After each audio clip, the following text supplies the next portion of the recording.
Good morning all my dear student of class intermediate 11 और 12 के प्यारे बच्चे ध्यान दीजिएगा। हम लोग सिंथेसिस में कॉम्प्लेक्स सेंटेंस का निर्माण पढ़ रहे थे, जिसमें पार्ट 14 हम स्टार्ट किए थे। पार्ट 14 में एडवर्ब क्लॉज का प्रयोग करके कॉम्प्लेक्स सेंटेंस के निर्माण को हम लोग सीख रहे थे। पार्ट 1 में बेटा एडवर्ब ऑफ टाइम, जिसके अंतर्गत आपको when ever, while, after, before, till, until, as long as soon as, no sooner than, since का प्रयोग बताया गया था। आज पुनः हम लोग एडवर्ब क्लॉज का ही प्रयोग करके क्या कहते हैं कॉम्प्लेक्स सेंटेंस का निर्माण करेंगे, जिसमें हम एडवर्ब ऑफ प्लेस का अध्ययन करेंगे। यहां पर देखिए बेटा, वही है use of adverb clause to make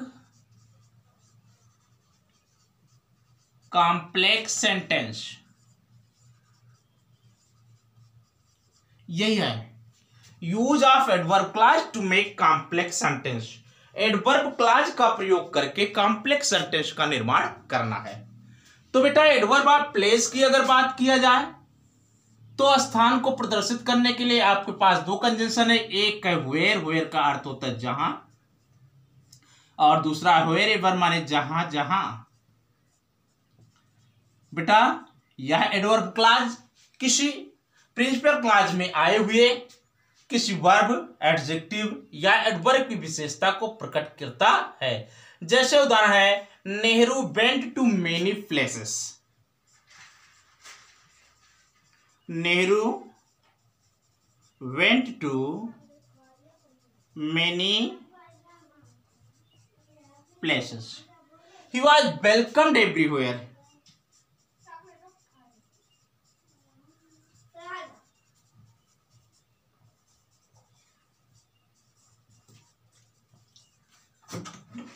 ध्यान दीजिए बेटा, नेहरू जी विभिन्न स्थानों पर गए और जहां जहां पर गए वहां पर उनका स्वागत हुआ। आज तो गया, जहां जहां पर गए वहां पर उनका स्वागत हुआ। तो Nehru went to many places, ठीक ना, व्हेयर एवर ही वेंट, ठीक ना। बात समझ में आई? कहने का मतलब है कि नेहरू जी जहां गए, नेहरू was welcomed wherever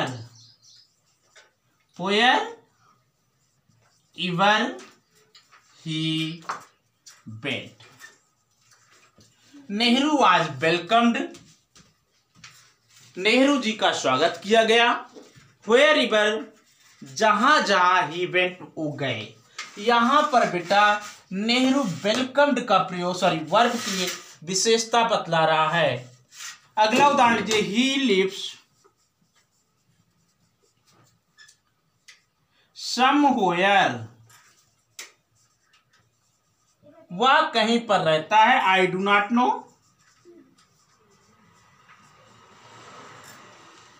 बेटा स्थान को बता रहा है समवेयर, ठीक ना। मैं नहीं जानता हूं कि वह कहां रहता है। बात समझ में आया? तो ही लिव्स, वह रहता है। Where I do not no,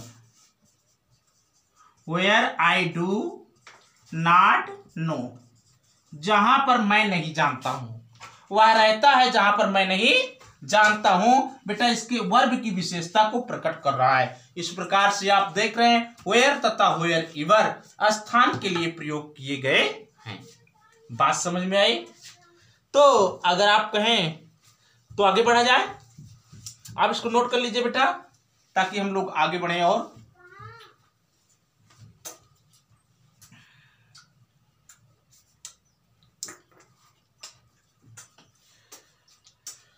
तो इसको मिटा रहे हैं बेटा।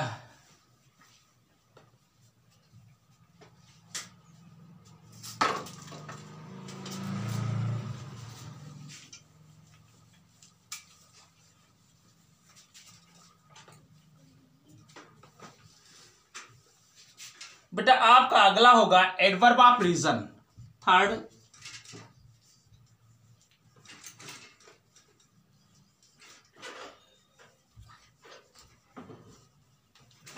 बेटा रीजन से कारण का बोध होता है, ठीक ना। तो लिखिएगा कारण को प्रदर्शित करने के लिए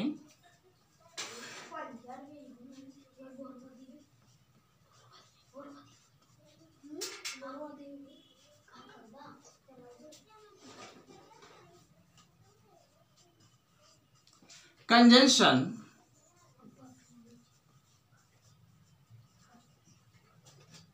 बिकॉज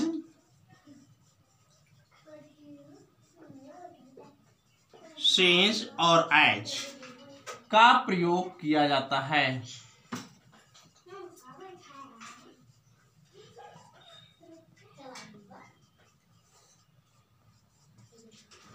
बिकॉज सिंस और एज का प्रयोग किया जाता है, ठीक बेटा ना। तो हम इसको मिटा देते हैं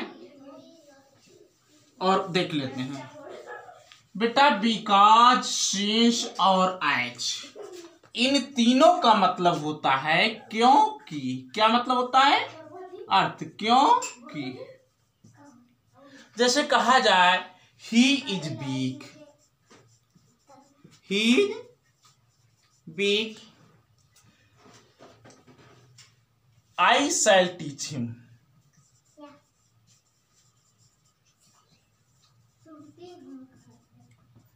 मैंने कहा कि मैं उसे पढ़ाऊंगा।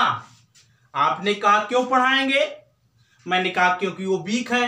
तो बेटा क्योंकि तो आ गया ना, तो आप लिख सकते हैं I shell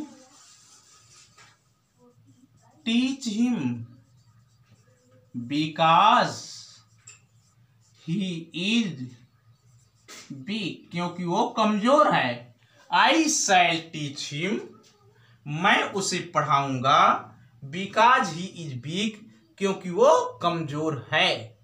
I shall teach him, मैं उसे पढ़ाऊंगा। बिकॉज ही इज वीक, क्योंकि वो कमजोर है। बात समझ में आ गई?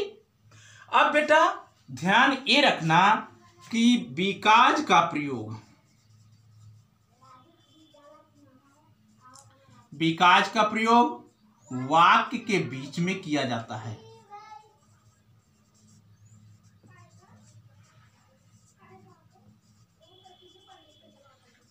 जैसे बेटा ये क्लाज ये है, दूसरा क्लाज ये, बीच में किया गया। जबकि सिंस और एज का प्रयोग वाक्य के आरंभ में किया जाता है। तो आइए इसी के साथ बेटा हम प्रयोग कर लेते हैं सिंस का। सिंस ही इज वीक, क्योंकि वह कमजोर है। बेटा कमा लगेगा क्योंकि कंजंक्शन यहां लग गया। सिंस ही इज वीक, क्योंकि वह कमजोर है, इसलिए आई शैल टीच हिम, मैं उसे पढ़ाऊंगा। क्योंकि वह कमजोर है इसलिए मैं उसे पढ़ाऊंगा। इसी प्रकार से आप एज का प्रयोग सकते हैं। एज ही इज वीक, कमा लगाइए, आई शैल टीच हिम, क्योंकि वह कमजोर है और मैं उसे पढ़ाऊंगा। क्योंकि वो कमजोर है और मैं उसे क्या करूंगा? पढ़ाऊंगा। बात समझ में आ गई? तो बेटा नोट कर लीजिए ताकि हम लोग आगे बढ़ें। नोट करते चलिएगा।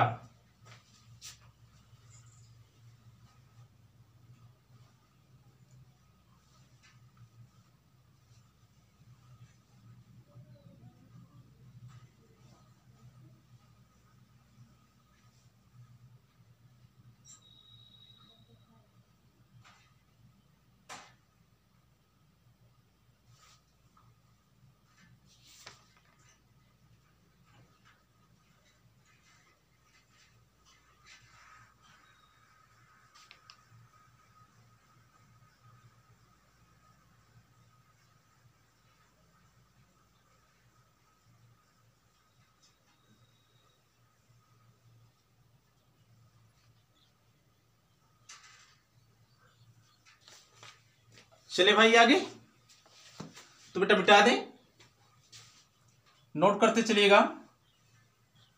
आइए,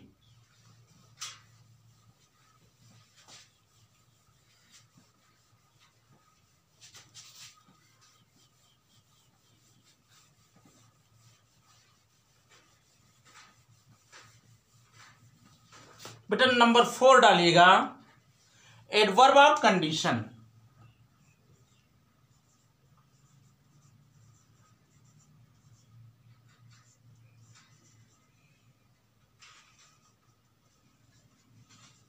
शर्त को प्रकट करने के लिए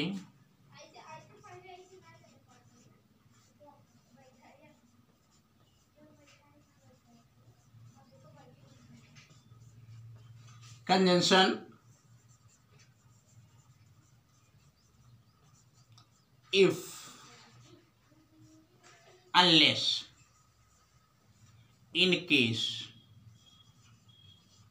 का प्रयोग किया जाता है।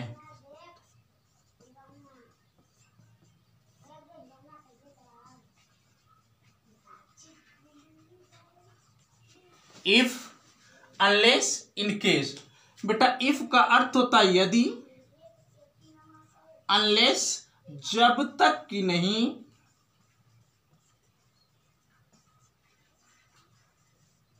इन केस मान लो। इनसे शर्त का भाव प्रकट होता है, ठीक ना।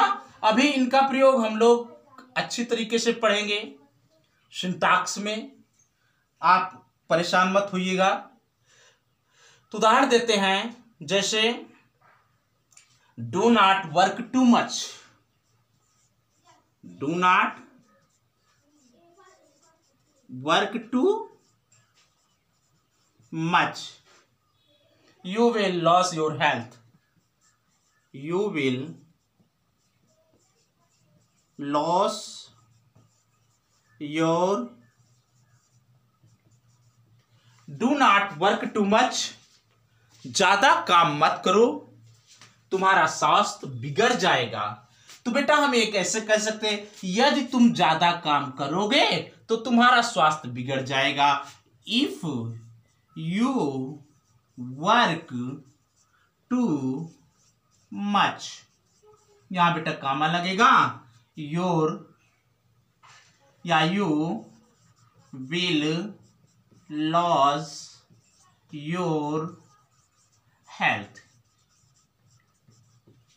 If you work too much, यदि तुम ज्यादा काम करोगे तो you will loss your health, तुम अपने स्वास्थ्य को खो दोगे।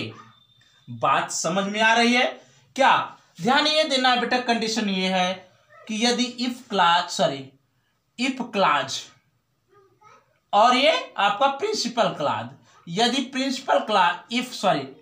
प्रिंसिपल क्लॉज में विल या फ्यूचर इंडेफिनिट टेंस है तो इफ क्लॉज में प्रेजेंट इंडेफिनिट टेंस होना चाहिए। इसका अध्ययन हम अच्छी तरीके से पढ़ेंगे, आपको परेशान होने की जरूरत नहीं है। तो यहां पर आप प्रेजेंट इंडेफिनिट देख रहे हैं, यहां पर फ्यूचर इंडेफिनिट देख रहे हैं। मामला आता है अनलेस का। बेटा अनलेस से निगेटिव भाव प्रकट होता है। कैसा भाव?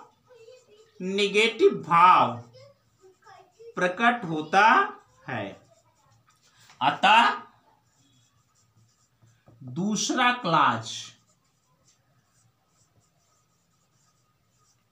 भी निगेटिव होगा,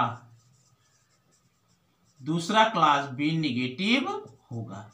तो बेटा इसी उदाहरण में हम कर लेते हैं, ठीक ना। अगर इसी उदाहरण को हम लोग कर लेते हैं तो हम देखते हैं कि कैसे आता है। Unless you work too much, ठीक ना, जब तक कि तुम ज्यादा काम नहीं करते हो, ठीक ना। Unless you work too much, जब तक कि तुम ज्यादा काम नहीं करते हो, you will not loss your health. तब तक तुम अपने स्वास्थ्य को नहीं खो सकते हो बेटा, यही है, इसी को अनलेस लगा करके किया गया है। आपको किसी भी प्रकार से परेशान होने की जरूरत नहीं है, ठीक बेटा ना। जैसे है इन केस ले लो, इन केस को बेटा इसी प्रकार से, इन केस मान लो यू वर्क टू मच,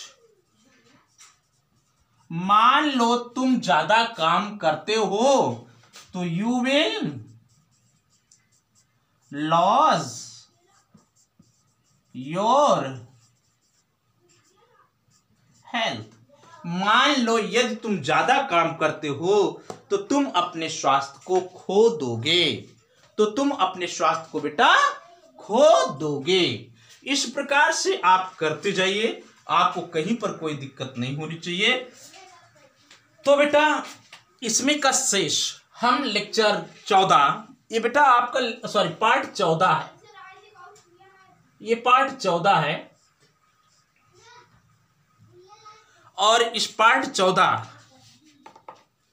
के लेक्चर 2 में हमने 3 पढ़ा है, और फिर शेष बचे हुए अंश को हम लेक्चर 2 में लेकर के आएंगे।